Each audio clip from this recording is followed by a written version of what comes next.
Salut mesdames et messieurs, bienvenue sur DBS Télévision dans les échos du monde. En Israël, le Parlement s'est prononcé pour la dissolution du gouvernement d'union nationale et l'organisation de nouvelles élections dans le pays. Toutefois, notons que cette décision attend 3 autres votes qui devront recueillir une majorité de 61 voix pour confirmation de son entrée en vigueur. Pendant ce temps-là, le Premier ministre Benjamin Netanyahou est accusé par Benny Gantz de ne se soucier que de sa vie politique, malgré la crise institutionnelle, sanitaire et économique que vit le pays. Si des élections sont convoquées en Israël, alors rappelons que ce seront les 4e en moins de 2 ans.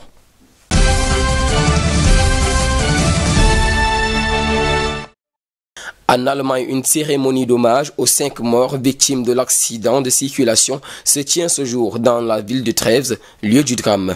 En effet, un homme à bord de son véhicule a foncé dans une rue piétonne de la ville, ainsi tuant 5 personnes, dont un bébé de 9 mois, une femme de 73 ans, une autre de 25 ans et un autre de 45 ans. En fait, un homme. L'homme à l'origine de ce drame, qui a aussi fait le bilan de 18 blessés, a été arrêté. Selon des informations policières, il souffre de problèmes psychiatriques et était sous l'emprise de l'alcool. Le maire de Trèves, le président du Land de Rhénanie-Palatinat, un pasteur protestant et un prêtre catholique ont participé à cette cérémonie et à une minute de silence en souvenir des victimes. Dans la même ambiance, de nombreux anonymes sont venus se recueillir et participer à l'hommage. À l'occasion, le maire de Trèves, Wolfram Leib, a déclaré que la journée du 1er décembre 2020 était la plus noire de l'histoire de la ville depuis la Seconde Guerre mondiale.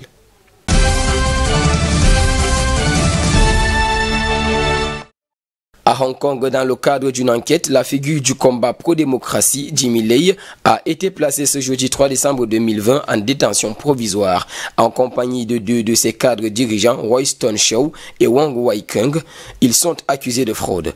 À en croire des documents judiciaires, l'affaire porte sur le fait que le siège du tabloïd Apple Daily, propriété de M. Lai, connu pour son engagement dans le camp pro-démocratie et ses critiques acerbes de l'exécutif hongkongais, serait utilisé à des fins qui ne seraient pas prévus par le contrat de location de l'immeuble. Des centaines de policiers avaient réalisé en août une spectaculaire perquisition dans ce bâtiment, en particulier dans la salle de rédaction de l'Apple Daily. Plusieurs responsables du groupe de presse, dont M. Lai, avaient été arrêtés pour des soupçons de collusion avec des forces étrangères dans le cadre de la nouvelle loi sur la sécurité nationale imposée en fin juin par Pékin dans sa région semi-autonome.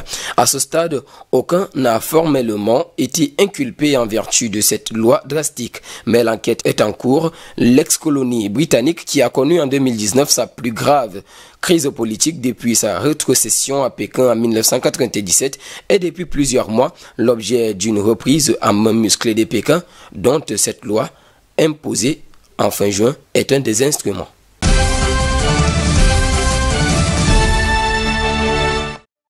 Au Venezuela, 72 heures en prélude aux élections législatives, les choses se précisent. Le parti au pouvoir, le Parti socialiste unifié du Venezuela, entend s'emparer dimanche de la dernière institution qu'il ne contrôle pas, dont l'Assemblée nationale. De nombreux citoyens soutiennent cet objectif. Une jeune de 18 ans qui participera pour la première fois aux élections a déclaré, je cite, « Il faut qu'on récupère l'Assemblée pour aller de l'avant, pour un nouveau futur ». Pendant ce temps, l'opposition est peu enthousiaste car, selon la population, le manque de nourriture, de gaz, d'eau, les coupures de courant est la faute des États-Unis et l'Europe qui soutiennent l'opposant Juan Guaido. Rappelons que pour ces législatives, l'économie est le thème central de la campagne du parti de Nicolas Maduro.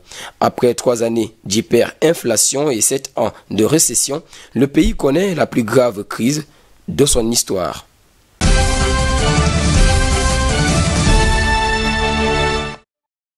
Autre actualité, l'ONU accueille ce jeudi 3 décembre et vendredi 4 décembre un sommet spécial sur le vaccin contre le Covid-19. Dans un format virtuel, 140 chefs d'État, de gouvernement et ministres de la Santé vont échanger et faire le point sur une stratégie collective pour contrer l'épidémie. Certains laboratoires pharmaceutiques participeront également aux tables rondes. Il s'agit d'abord pour les Nations Unies d'insister sur une distribution des vaccins qui dépasse des enjeux nationaux, et ce alors que la Russie et les États-Unis viennent d'annoncer que leurs vaccinations débuteront dans les jours qui viennent.